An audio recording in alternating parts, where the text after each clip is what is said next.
The Meg 2018 action film where Jason Statham fights a giant shark.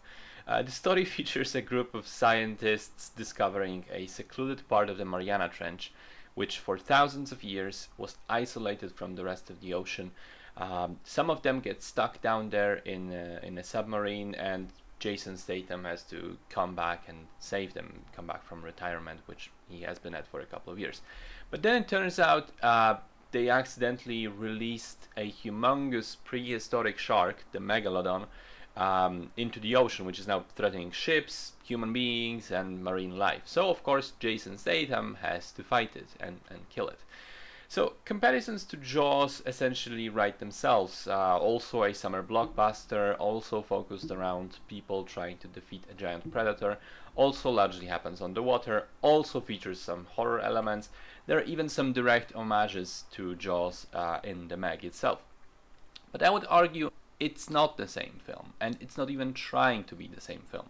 Jaws was much more focused on the horror aspect as well as being character driven, whereas The Meg is Jason Statham fighting a giant shark.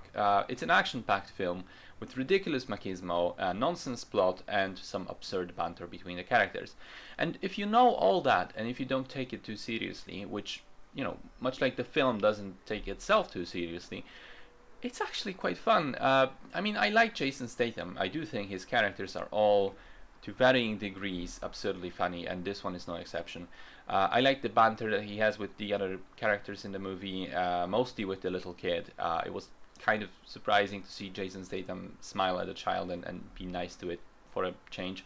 I like the set pieces, which actually do involve Jason Statham getting in the water quite a lot, but that shouldn't be a surprise because prior to his acting career, he was part of England's national diving team. I do think that the plot is a load of rubbish and doesn't exactly make sense. I do think that pandering to the Chinese market is painfully obvious here, and I do think that the final act the pacing is a little bit off, with the mayhem around the beach taking just a little bit too long. But overall, I expected a dumb, entertaining schlock, and I got a dumb, entertaining schlock. It's a fine film.